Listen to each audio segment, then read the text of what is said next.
And we're live. So let's see how many people are Hello. going to join. Hello, everyone. If anybody can hear us, please shout out yes. 16 people waiting, so yeah. Well, yeah.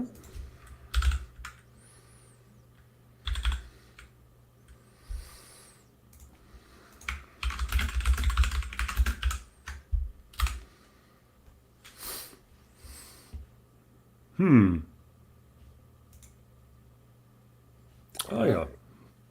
YouTube works. I can see my face.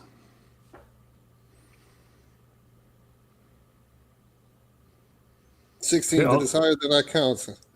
yeah, I think audio is okay. Oh, 5 already left. Oh, wow.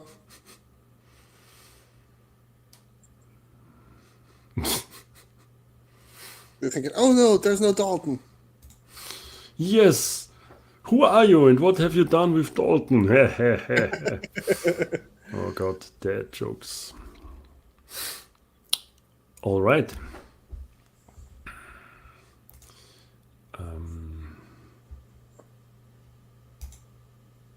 Then let's make an intro.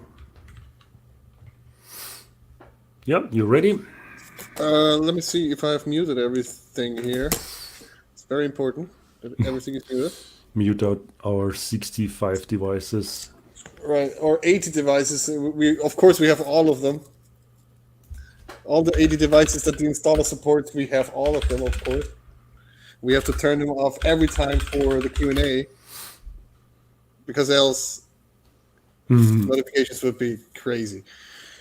Yeah, looks good. Okay, 5 seconds of silence and I'll make an introduction.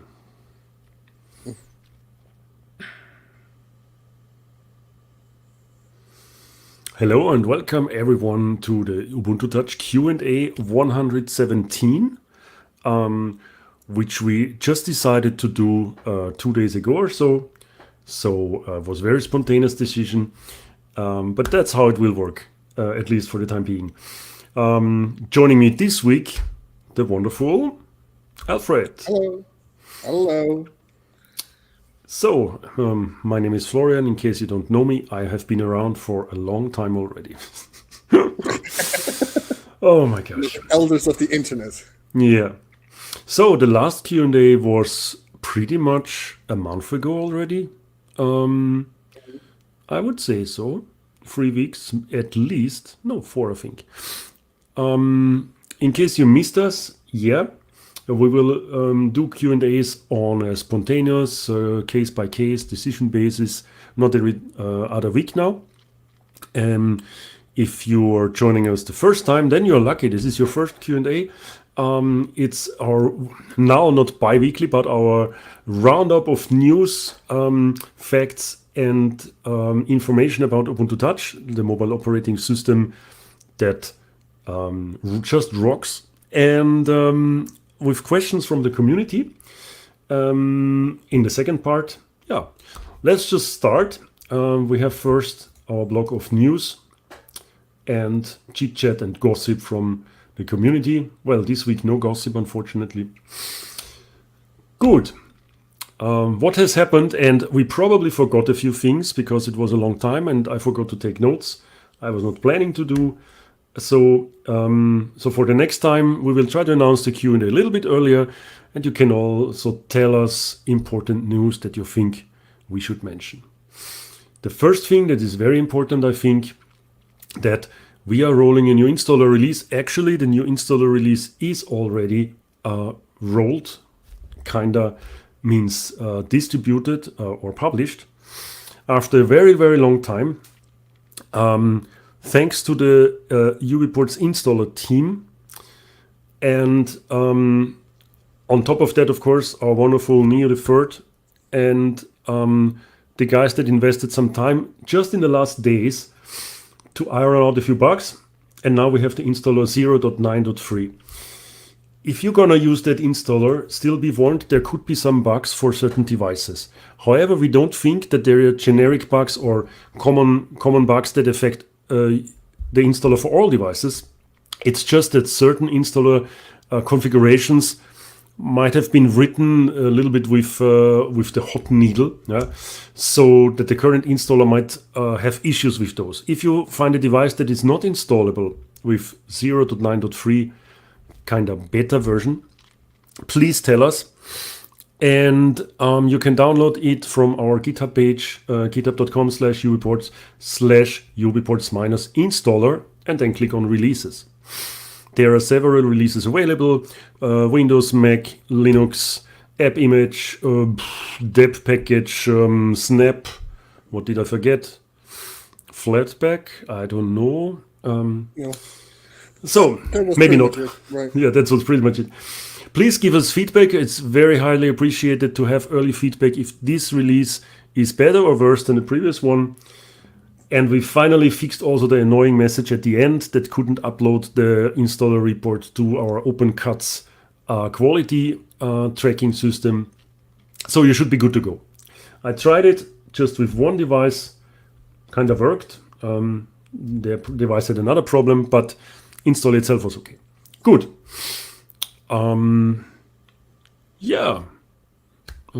That's for the installer. What else? We are talking about devices already. Let's continue. Oh, yeah. Right. So we have, it seems, I've been told, and I've looked at it, it is true, we have 3 new devices in the installer now.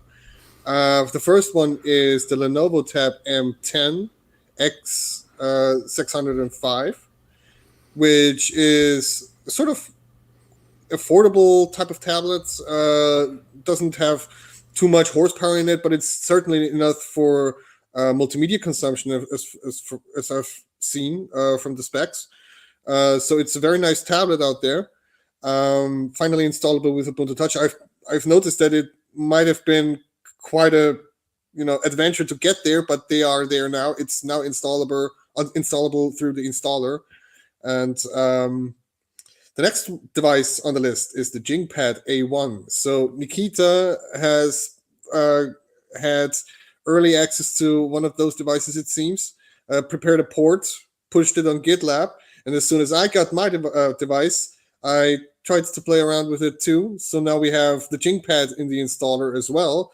It's Halium 10 based compared to the Lenovo Tab, if I'm not mistaken. At least the device page says it's Halium 9. JingPad 8.1 is Halium 10 and works pretty well. And what I want to show you, and I really do hope that I don't break anything now with this setup. Let me put those are the famous last words. The famous last words are always, I hope I don't break anything. Disconnected. So what we do have here is this keyboard case, which allows your JingPad to magnetically attach it to the keyboard, and then guess what it does then? It first of all it has a keyboard. It has a keyboard, and it turns your tablet into windowed mode. So everything is working in a convergent setup. It is truly the convergent device that I've been looking forward to. I really like it, and which caused me to, basically decide in a whim that I want to daily drive this thing, and having it replace my laptop, and only SSH into a server when I have to cheat, and it works. It works pretty well, and the quality of the camera might have improved a little bit now because I turned up the brightness a little bit. But yeah, I mean the thing is wonderful. I like it. Super. Thanks, Caleb. That's awesome. Yes, we also think it's awesome. And in some way, there is, of course, a bitter pill to taste or to take with it, because there are rumors and they are kind of fortifying that Jingling, the company that produces JingPad and JingOS, has serious troubles in sustaining their business. So it seems that you really cannot order this thing anymore, or they're just selling off the current batches that they have. If you are able to grab a JingPad, you should probably do it. It's really not the thing that we thought in the beginning. Maybe this is kind of a vaporware, or it's just bad and so on. It seems to deliver the promises that they made regarding the hardware, and on top of it, Ubuntu Touch with Lumiri seems to be a really good match, if not a perfect one already. So really sad story that it seems they will not continue production on that one. So let's hope that it comes back at some point in time. On the other way, it's really a groundbreaking idea that maybe somebody else might pursue, to come with an ARM tablet that can run Linux in such a nice way. And if Alfred is excited, I'm also excited. I just have too many devices that I would put one on my desk. But with the Lenovo, actually, in this one, we have gotten back a few other form factors that complete, or enrich our selection of devices if you're really looking for something other than a phone. Yeah? And if you look what Alfred has done, he has also made a customized version of VS Code, basically VS Codium. So you can really use this now as a on-the-go programming environment, development environment whatsoever. And actually, it's really, really cool. And I have been able to do a few tasks during the porting on the device itself. So the devices page, for example, was completely done on the device. So the configuration for the device to show what is working and what is not working in the list, that configuration I did on the tablet. I did a few things for the port on the tablet, doing Git pushes, installing Git into Libertine, and having a little, launcher wrapper in the host side. So there is in the home folder .local/bin, you can actually place wrapper scripts in there. So I just made a Git wrapper that calls the Libertine installed Git and does everything in there, and it works pretty well. So I'm able to do all of my work on the go with the tablet. I will make sure to keep my laptops, when I keep them, I will use them for more fun things now, installing Asahi Linux on the Mac, for example, and having Linux on the Mac instead of just, being stuck with Mac OS again. So I'm glad that I have some Linux tablet, Linux desktop experience now back as my daily driver. You see? That's really, really great. I'm also excited a bit about that. My daily driver is now finally also available in the installer. We're talking about the Shift 6MQ. It's such a nice device. It's actually also based on Halium 10. So we are slightly getting more Halium 10 devices into an installable and usable daily drivable state. Thanks so much, Alex from Shift Phones, to help with the porting and actually do a lot of the porting. I didn't do so much on it. I did some QA and some initiatives, kickoff and so on. Also thanks to Nikita, who helped also quite a lot with Halium 10. Finally, we have a working recovery that can use the super partition, because with Android 10, again, Google made it worse than it was in Android 9 already. Yeah? Every Android version, we have something new that blocks us for ages and weeks and so on. But Halium 10 can be installed now. Shift 6MQ. For the moment, it will only have a devil channel. We wait one more OTA to be sure that we don't have any production bugs. Like, for example, the problem here still we have to find out is that when calls are incoming, in 4 out of 5 calls, you don't have any audio. Last time I got a call again, I was just feeling lucky. I took it. I had crystal clear audio, no problem. Yeah. So I'm hunting this bug now for months. I don't know. I'm really exhausted with it. Anyways, it's a great device. It has a USB-C display out. You can connect an adapter for your DisplayPort monitor. You can also use conversions on this device. As soon as this is a little bit more stable, I think it will be a really cool thing also for people that want to have a power horse under their fingers and also want to work with conversions and want to have a mobile desktop. Yeah? So that's what we always said we want to have. We want to have more devices that support the use case that was originally done for Ubuntu Touch. All right. 3 new devices that we want to highlight. There might be even more new devices, which we cannot highlight all of them. I must say, so excuse me that we don't have all of the information here. If you want to point out a certain device that we should kind of feature or mention for the next Q&A, please post it in our Q&A forum post the next time when we announce one.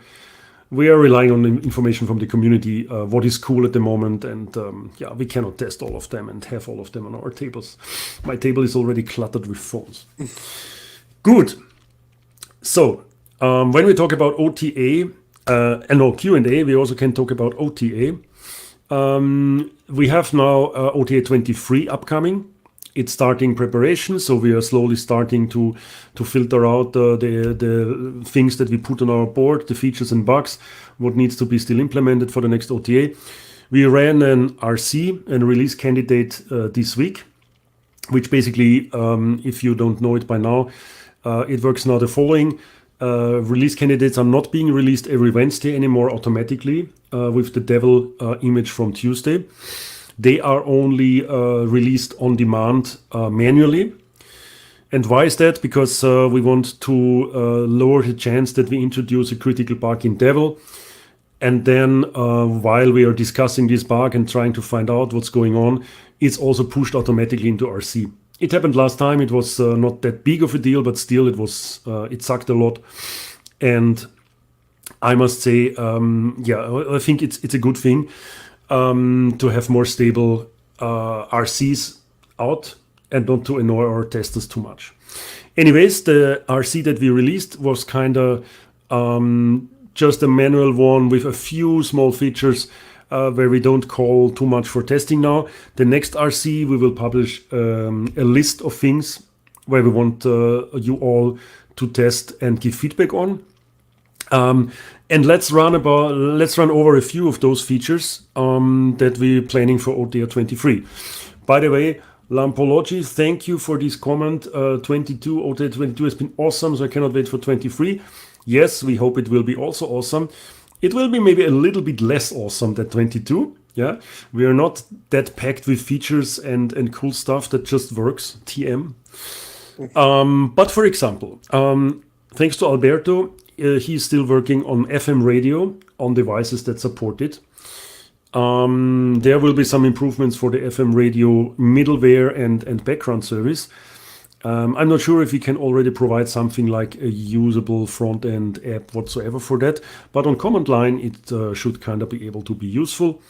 There are a few people out there that really love FM radio, so okay, yeah, let's give them FM radio. I personally think that it could be interesting, but I don't know which of my devices actually supports it. I would have to take a look. Then, Repower D backlight dimming improvements. What I found annoying for the last 5 years or so is that depending if you are with your device in a spot where there is low or bright light, if you can just press the button to turn off your phone, it takes more or less time. That's because how it was programmed, it was just assuming that setting a brightness level to the hardware takes 0.0 milliseconds of time. Yeah? So typical lab case, you program something and you say, I'm setting the brightness, and it's instantly going to the right brightness level. Yeah? Maybe that has worked on Android 5, I don't know. It doesn't work since Android 7 at least, Android 9, because the back end, the middleware and the Android container needs some time to actually tell the display what is the new brightness. And it's a synchronous call. So Repower D got stuck with setting a brightness level. So if you go now from a high brightness, let's say 80% to 0, and then turn off the screen, it can take you more than 1.5 seconds. If you are on 20% brightness, it's something less. And because I had some time and I was really annoyed at this point in time, I just said, okay, let's fix that. we are trying to set the brightness. We're going down by 1% step maybe. And then we just measure the time, how long it takes to set one level of brightness, change the brightness level by some way. And based on that time measurement, we not just recalculate the number of steps that's necessary. So it's not from 80 to 0, it's 80 steps. It will be maybe only 20 steps. It will be 30 steps, depending on how fast the device can set the brightness. Now the brightness change for turning on or off the display is always 250 milliseconds. Plus minus a few milliseconds, of course. It's real-time hardware. It's not real-time hardware in terms of it's not predictive. But 250 milliseconds I perceive as being snappy enough to still feel, okay, there is a dimming happening, but it doesn't annoy me regardless if it's bright or dim light. Sorry to talk about this so much, but I was really amazed that I could do some low-level stuff again. Morph browser. I can just read the topic's headline here. I'm not really sure what's behind. There is reader mode upcoming, which should basically change the look and feel of the web page when you switch it on into something that is more reader friendly or friendly for you to read a web page. And user scripts for web apps and something else. So take a look at Morph browser with the next RC. There should be a few improvements that we will point out, and I hope that will work out. They're still in progress, so not merged, so I cannot tell if it really works. Double tap to wake. Alfred, do you want to say something about this? Yeah, sure. So with double tap to wake, I've made some experiments already in like very early in the OTA 23 cycle now. And I've disabled it at the moment on the Pixel 3a, but it should work as soon as we have everything in place again. I've disabled it for now because many people were rightfully complaining that the device is just turned on in their pockets. And for those that don't want that feature, you can just turn it off. So the way that Alexander did it was very good. I like it. And I can only hope that we can get it in as soon as possible for others to try, because it's currently missing the code for graphically changing or flipping the switch whether to enable it or not. But it's just a little change in system settings, I presume. So it's easily doable, you know. Mm. So it will be in system settings. That's the cool thing. You will have a switch in system settings if your device supports double tap to wake, where you can turn this feature on or off. Also taking into account that it might take a little bit more power because the touchscreen needs to stay on, of course, for that function to be useful. So we really want every user to be able to decide if they want to have that function available. And that's the cool thing. We try to integrate it in the usual Ubuntu Touch way with a nice UI, with a nice switch, and everybody understands translated strings, which will come later, of course, because we don't have all languages around. But try to avoid something where you have to do this on command line or with some other quirks or blah, blah, blah, blah. Make it proper, put it into system settings. That's what I love. Yeah. Exactly. So again, there's something that Alex from Shift is participating in, pushing that forward. Thanks a lot. Because we have actually, let me read the number of that issue. The feature request for double tap to wake was item 472 in our tracker. And let me just quickly open this one because I want to know. And it was actually opened on February 14th, 2018. So for almost 3 years, the feature request is in our backlog, and now we're doing it. I feel really happy. We're cleaning out the old bugs and issues. All right. So if there is nothing more, did we forget anything for OTA 23? Yeah, no, that's good. Just stay on top when there is an RC notification. We hopefully will not have to shout it out that much because everyone on RC should get a notification that the new update is available, like it does now on stable. It seemed to have worked pretty well on stable also. that you get a notification on your device when your update is ready and you can install it right away. That was one of the improvements for OTR 22, and I hope it will stay now forever like this and we don't have to fix it again in a few OTAs. Good. Let's have some sponsor news, shall we? And the interesting thing is that there should be a banner for that. Thanks, sponsors. Yes, I found it. Our premium sponsors, Smooth, Walla, Pine64, they are always so grateful and keep us in the air with their donations and support. I'm really happy that we have these long-going sponsorships now.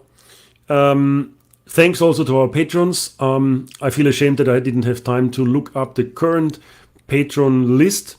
So I just say thanks, patrons, because mentioning now a few of them would be not fair to the others that I cannot mention.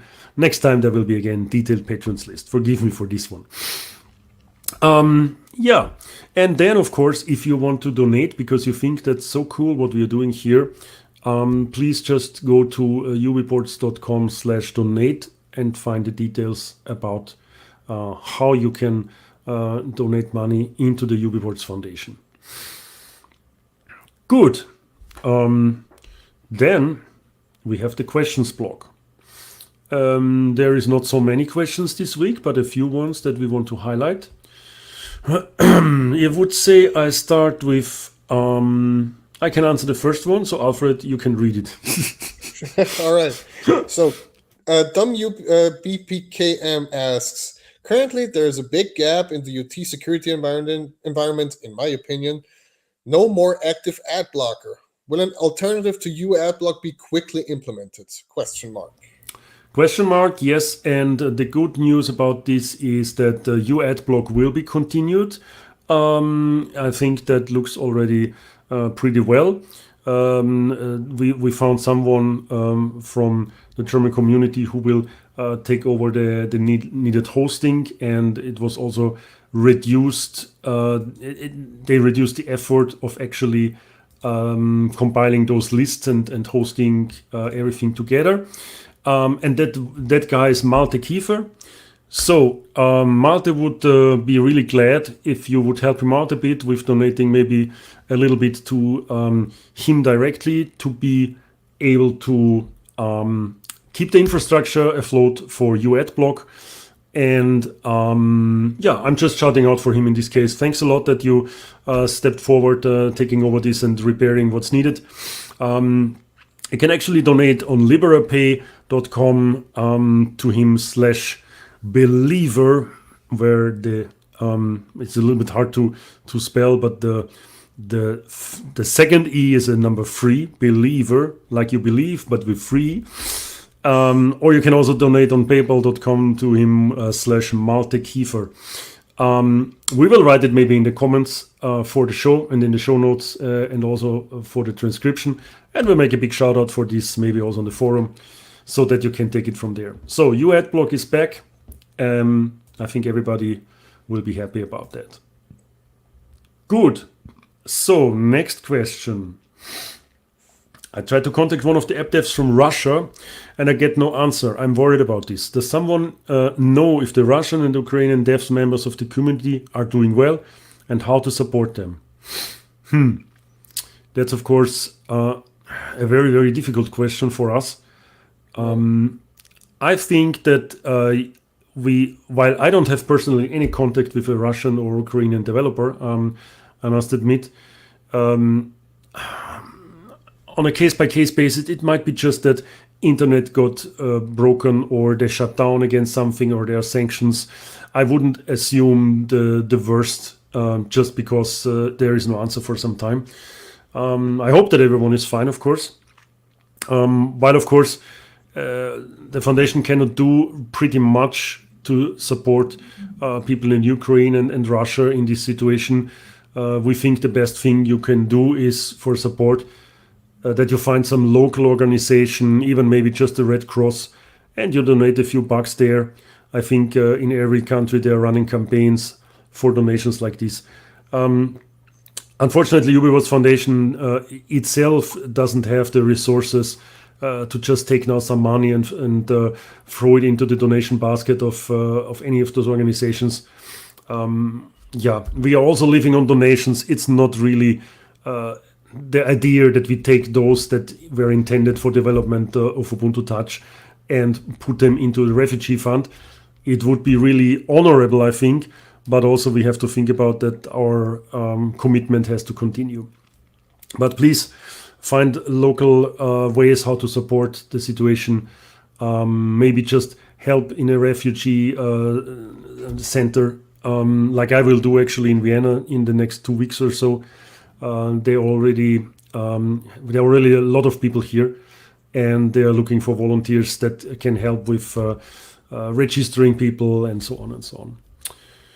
Yeah, the situation is not nice. It's the least to say. Our thoughts are with those people that are in a very, very desperate situation, and I think it's okay to say that all of us hope that the situation will resolve mostly in the next weeks, hopefully, and we don't have an ongoing conflict here. If you know, Alfred and me are from Austria, so our distance to Ukraine is not that much as you would think of. That's actually, I think, around 600 kilometers through Slovakia or so, and then you're already on the Ukrainian border. So we feel really that this is happening close to us.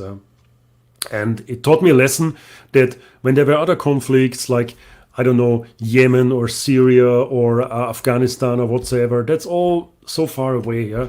And your mind is just telling you, well, it's not such a big problem because it's so far away. Yeah?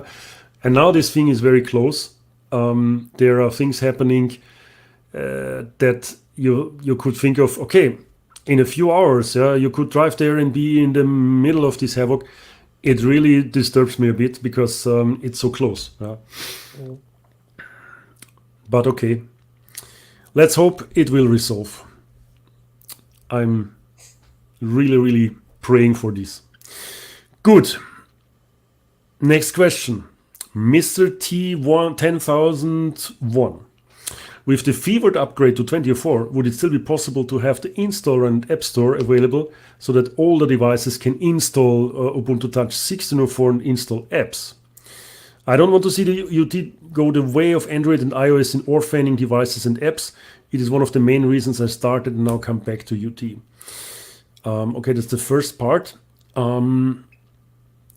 So, yeah, I'm not sure about this, but basically, if a device cannot upgrade to 2004, we could leave the latest 16.04 version lying around on the system image server. I mean, it doesn't hurt. The problem is just it's very, very outdated, and a few apps will break in some way at a certain point.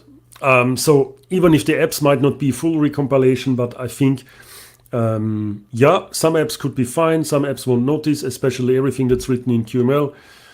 But I'm not quite sure that with the next update maybe of an app that requires a higher version, well, you wouldn't be able to install the app then right away because it would disappear for you, kinda. But we'll have to see. So basically, we don't plan on deliberately just removing from day one of 24 everything that's 16.04, but we have to see if there are complications that make it hard for us to support that way. Until now, nothing is decided. As I always say, we also didn't decide any device that will go end of life with 2004. We will keep you updated, as we are saying since 2 years now, that we will have this information just in time, and I hope we're still doing this. But yes, all the devices could still install the old 16.04 channel, at least for some time. And the lifetime of a device these days, when it comes to 6, 7, 8 years, it's interesting. Some of those things really live forever. That's true. Right. But with the old kernel, that's 3 point something, and a lot of unmaintained, not patchable security holes. It's just really hard to say it's a good idea. It's technically possible, but I don't know if it's a good idea. No? Right. What I personally think is, as a security conscious user, I'm worried more about an insecure phone than being worried about it being a waste or something like that. Being thrown in the garbage can the next second. You don't need it. You can repurpose the device for other things, sure, but I wouldn't necessarily do it with Ubuntu Touch, for example. I mean, Ubuntu Touch. For me personally, who daily drives Ubuntu Touch on on multiple devices now for a few years now, um, it I don't see the perspective of someone who wants to keep an old phone. Personally, I keep the old, quote unquote, old Xperia X around because I developed for that. But other than that, I'm not really sure what kind of devices we could theoretically or practically even maintain ourselves if the manufacturers themselves orphaned them a long time ago. I mean, that's the point for us, making it having a very easy way of maintaining the thing because we're busy with so many other things.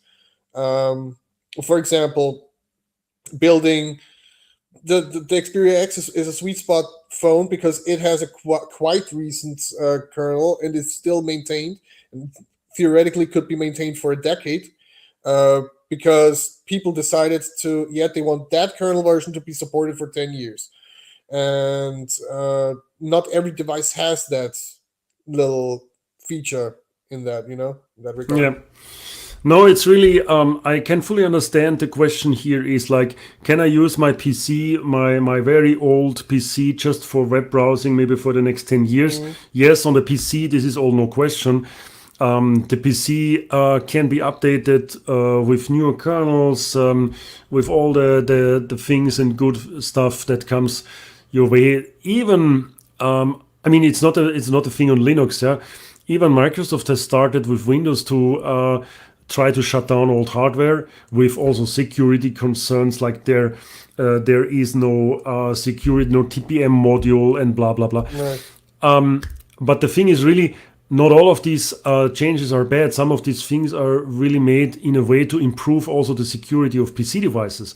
Because to be honest, if you take the standard IBM compatible PC, that was always open like a big volcano, and sometimes it was also behaving like that. Yeah, you throw in your new hardware and you got out a real cool explosion of everything. I get it. Yeah, a PC is good for tinkering, for reconfiguring. You can take out the graphic card 5 times and improve it if you're a gamer and live with the old hardware for another 3 years happily ever after. The mobile device is something completely different. Yeah? It's not easy to repair. It's something that has sensitive data on it. It has a GPS that can track you and a lot of these things. You really don't want to compromise security on a mobile device just because you want to keep the piece of hardware alive for another year or so.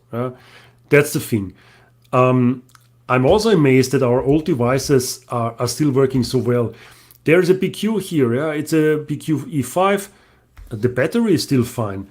I could still work with this as a second phone, no problem. But really, you're also missing out on improvements that might be important at some point in time. Yeah. And then, of course, the devices will have some end of life naturally coming through the network reconfigurations. Like there is now drop of 3G and 2G going around. At some point, there will be drop of 4G maybe. It's still something that is evolving. Yeah, so mobile tech is evolving in a great speed, and clinging on the old devices, while technically possible, is maybe not the best thing in all situations. Yeah. If you don't care and you just want to have a Wi-Fi tablet, then yes, Ubuntu 16.04 in your home network, that's perfectly fine. Yeah, put it behind a firewall, everything is nice.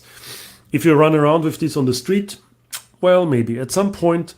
And we don't have malware now for Ubuntu Touch, but at some point there will be malware. At least somebody will try to do something. Yeah? So having an old outdated 16.04 version with an old kernel might increase your chances at some point. Yeah? Just personal opinions. Yeah? But again, we don't plan to shut down the 16.04 infrastructure at the moment. Not at the moment when we switch to 20.04. That will be a longer process, if at all. Good. So that's so far. What devices will you? There's one more question here. What devices will port officially in future? Oh yeah, officially. We have a real problem with defining what those devices will be. We know we have to reduce the number of devices that we are supporting in the core team. We had this name of core devices some 3 years ago, then we dropped it again. Featured devices, premier devices with a star, I don't know.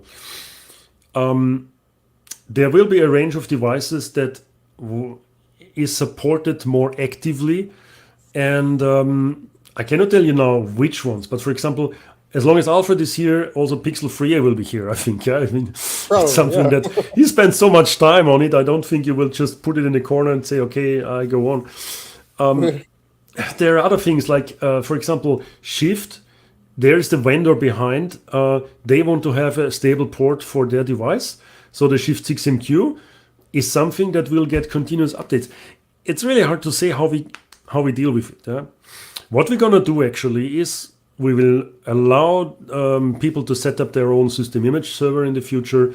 Also, the installer will have that option so that you basically can continue or use a port that is not being hosted by UbiPorts directly. That still works like we're actually creating the root file system. Anybody can download this from our CI, put their own device image on it, publish this on a system image compatible format, and from there on, if you install it with the UbiPorts installer and the configuration file, you get this device linked to somebody else's system image server. If you trust that someone, is your decision at the end. But we got a lot of requests why everything must go through UbiPorts infrastructure. And then I said, it doesn't need to go through our infrastructure. Right. Everyone can set up their own system image server and host installable images for Ubuntu Touch. Why not? Maybe that makes it easier. Also the use case that we actually had of Mr. T 10001. You can put up your own system image server and just host that stuff if you like. I think that's actually a good end of this question. Oh yeah. There was a second part. If the 2004 upgrade goes through, would it be so far behind? Oh, wait a second. I have to close actually that overlay again. Where did it one? Here. If the 2004 upgrade goes through, would it be so far behind UbiPorts Foundation would be working to develop UT on the next or latest LTS version? As I understand it, yes, 2004, if we publish it, will be again starting to age. We didn't make up our minds, but I think my personal opinion is let's switch to something that is more agile, either going back to STS or some other model. I don't know what's yet. But LTS 2204 or 2404, it probably won't be. Yeah. But now we have to push through 2004. Doesn't help. Anything else we decide later. Great. Well, 45 minutes. I think this is a good time for closing this short Q&A. When I think about the ones that were running for 1 hour, 15 minutes and everybody was tired already. We don't want to bother anyone.